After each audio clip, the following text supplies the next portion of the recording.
take a look at some chart tools, and I'm basically going to just play around because I want to show you all the things that you can do to charts, and we're just going to play for a little bit. This one is kind of covering up my data there, so I'm going to kind of move it over a little bit over here to the side. We already talked about this earlier. When you click on a graph or a chart, these two ribbons appear up here. The format, which is basically changing shapes, colors, or fill and special effects and lines and this type of thing. And then this deals with the actual chart itself.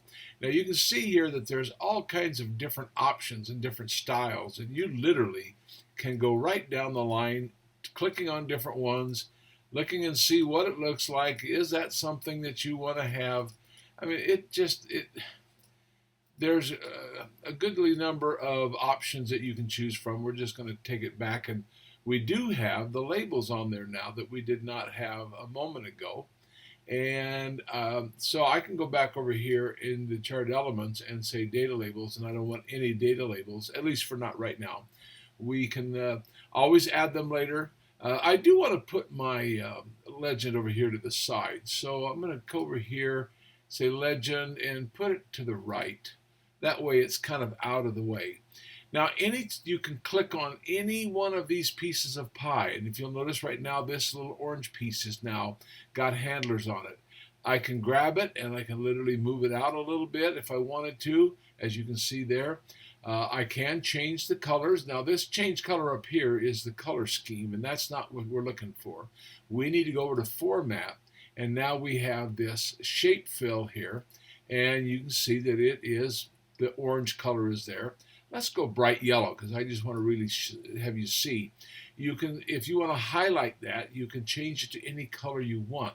You can, in fact, even go to it and fill a texture or a gradient. Like if you want to have a gradient to make it look like it's three-dimensional, you can go in and put a texture on it. If I want to make it look like water drops, there's water drops. If I want to go and let's see, what else can I do? I can put different textures. There's a lot of textures in here in terms of like wood and that type of thing. And then I can always do no fill, and it'll take it right back. Ooh, no fill. I need to go back to that orange color that we had there, and now we're back to where we were. I can also, there are some shape effects here. For instance, let me go back. I'm going to choose this big blue one here. I'm going to move it out of the way just a little bit. And I'm going to go over here and I'm going to put a shadow on it. Let's see. Let's put a shadow in the bottom right corner here. And now you can see around the bottom left, there at bottom edge, there's a shadow. I can do bevel and to make it look like it's embossed. Let's do this. And now it rounded the corners on it. I can put a different like 3D rotation on it. There are so many different things that you can do to this thing. I'm going to take the shadow off. I'll leave the other on there, and we're going to go here and we're going to actually let's go looking for a picture. Let's see, what pictures do I have? I think I have some on the desktop out here. Let's see. There's my granddaughter. So let's put my granddaughter on it, and we can kind of move it around a little bit in there. And you can actually put a picture. I'm going to take it off there because I want to no presets and no fill. Actually, we want blue fill, which is what it was before. Okay. All right. Now, if we want to draw on this, we can do that because over here, insert shape. So if I want to get an arrow here, I can say, hey, I want to pay you to pay attention to that one. And I can go here now and choose different line colors and this type of thing. But right here, I can choose a heavier weight. That arrow is not really doing much, and it blends in too much. So I'm going to go down here and say, let's make it bright red.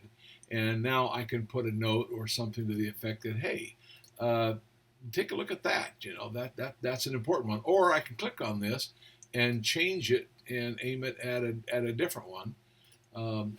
with just a click of the mouse.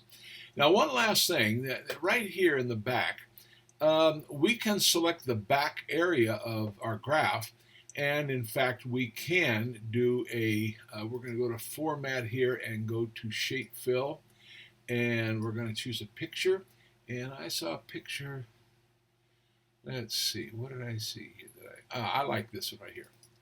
All right, so now there's not much behind it, but you can see that you can actually put a photo behind it, and if in fact you want, you can go in and fade that picture out just a little bit so that it is not so prevalent. In other words, you can take it back a little bit. All right, let's go down here to this chart. In the chart design up here, I just call attention to a couple of things. This is charting it based on the rows, but I can switch column and rows. Watch that chart now that it's selected. You can see the handlers on it. When I switch row and column, I can go back and forth and say, well, which looks the best? Or I can change the chart type and say, okay, I don't like that line graph. I want to go to a dotted line graph, or I can go to a different. I can add. I can put my legend. You'll notice there's a lot more things here. But I want my legend over here to the right because it's getting in the way over there. And so there are so many different things that you can change up here. You just have to spend some time making some charts. This was another one that switching between row and columns. This one was kind of a fascinating. Look at the data as it is there now, because it's all of the months for mortgage, and since they're all the same, the only variation is over here when we get to electricity and this type of thing. But if I wanted to look at it a different way, I can switch rows and columns. That doesn't make as much sense. That one, we're going to go back to the other. Your data didn't change. You can go back and rechart this 1,000 times, and your data is not going to change. So you just keep playing with it until it's exactly the way you want it.